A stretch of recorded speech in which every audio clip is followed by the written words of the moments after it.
Ada orang mendekat kepada Al-Quran, ada orang sering bersalawat kepada Nabi, ada orang mendekat pada hukum-hukum Allah. Ada orang-orang yang belum bisa maksimal menunaikan itu semua. Dia cari teman-teman yang soleh yang menunjukkan pada kebaikan-kebaikan. Bukankah sering Anda dapati seperti itu? Mungkin Anda bersahabat dengan teman yang tingkat ibadahnya jauh di atas Anda. Anda masih sibuk dengan urusan dunia, tapi masih menunaikan sholat, masih puasa. Tapi karena kesibukan dunia Anda, Masya Allah, kurang bekal ibadah Anda. Tapi beruntungnya Anda dengan punya teman yang soleh, berjamaah dengan imam yang soleh, puasa dengan dia, buka sama-sama, kadang sering ikut-ikut misalnya dalam ta'limnya, dalam macam-macamnya. Masya Allah. Maka tiba-tiba ketika Anda dikenal oleh dia, diingat oleh dia, di akhirat nanti tidak ditemukan Anda. Ya Allah, dia kawan saya ya Allah, dia teman saya ya Allah, dia saudara saya ya Allah. Kami pernah ta'lim sama-sama ya Allah, kami pernah puasa sama-sama ya Allah, kami pernah sholat berjamaah sama-sama ya Allah. Mohon jangan pisahkan ya Rabb, jangan pisahkan. Pertanyaan, sudahkah Anda punya teman seperti itu yang bisa menolong dalam kebaikan? Dikata Allah, saya turunkan ujian ini bukan ingin membuat hidup manusia bermasalah, bukan, tapi supaya kualitas hidupnya meningkat. Sebab kalau tidak ada persoalan ini, kualitas tidak akan naik. Itu sudah rumus, teman-teman. Bukankah anak SD kalau kualitasnya ingin lihat naik sehingga bisa diterima di SMP, dia lewat ujian dulu kan? Ya kan? SMP ke SMA ada ujian kan? Ujian itu dibuat bukan ingin memberikan beban bagi siswa, tapi untuk mengukur apakah kualitas ilmu dia sudah layak naik atau belum. Semua punya kesempatan untuk kembali.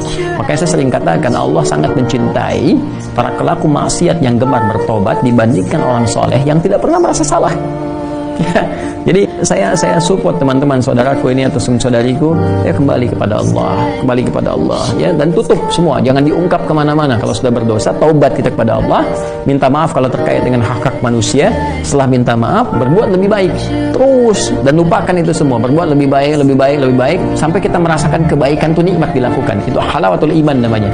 Itu tanda taubat kita diterima oleh Allah Subhanahu wa taala.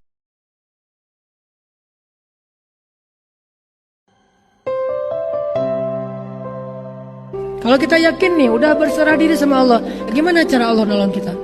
Ketika ada yang mengatakan, dia itu orang yang beriman, dia itu orang soleh, kok dia nggak ditolong? Dia ditolong, kita yang nggak tahu dia ditolong. Apa bentuk pertolongannya? Allah ngasih kita pertolongan pertama, kemudian baru pertolongan yang berikutnya. Pertolongan pertama apa? Pertolongan pertama dari Allah kepada hambanya ketika mereka punya masalah adalah Allah tolong hatinya, dikuatkan kesabarannya. Itu pertolongan pertama.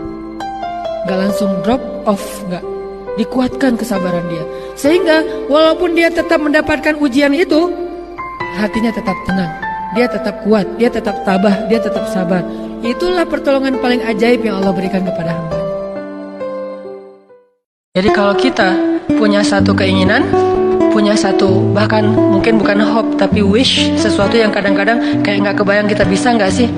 Gak masalah, make a wish. Kita bikin sebuah harapan yang menurut kita mungkin gak susah diwujudkan, tapi ketika sebuah harapan yang kita anggap sesuatu yang gak mungkin dilibatkannya kepada Allah, apa sih yang gak mungkin buat Allah? Apa sih yang sulit buat Allah?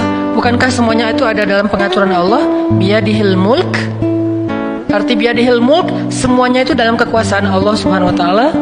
Terserah Allah mau diapain. Caranya di sini. Faman kanat hijratuhu ilallahi wa rasulih fahijratuhu ilallahi wa rasulih. Ada orang-orang yang hidupnya seakan tidak punya masalah, padahal bukan tak punya masalah. Sebelum dihadapi, diringankan masalahnya oleh Allah sebelum dia memanggilnya. Ada yang begitu, seperti Maryam. Quran surah ke-3 ayat 37, paling kiri sebelah bawah di mushaf. Ya, butuh pakaian, ada pakaian. Butuh makanan, ada makanan. Butuh buah-buahan, ada buah-buahan. Dan yang mengantarkan pamannya, Nabi Zakaria sampai kaget. Ini kan saya ngantar, kenapa setiap saya mau anterin sudah ada di situ? Dia ada level orang yang belum meminta, sudah ada gitu. Dan ada orang-orang yang meminta berkali-kali, Allah nggak respon. Allah mau jawab begini, kamu ini saya panggil datang telat, sekarang berdoa pengen cepat dijawab, kamu siapa? Maka pernyataan ini dikumpulkan di Quran surah kedua ayat 186 di ujung ayatnya. Falyastajibuli wal yu'minu bi. Kalau kamu pengen cepat dikabulkan doanya, maka kamu pun harus cepat menyeru apa yang aku mintakan. Aku minta kamu, engkau cepat, engkau pun minta kepadaku, aku berikan cepat.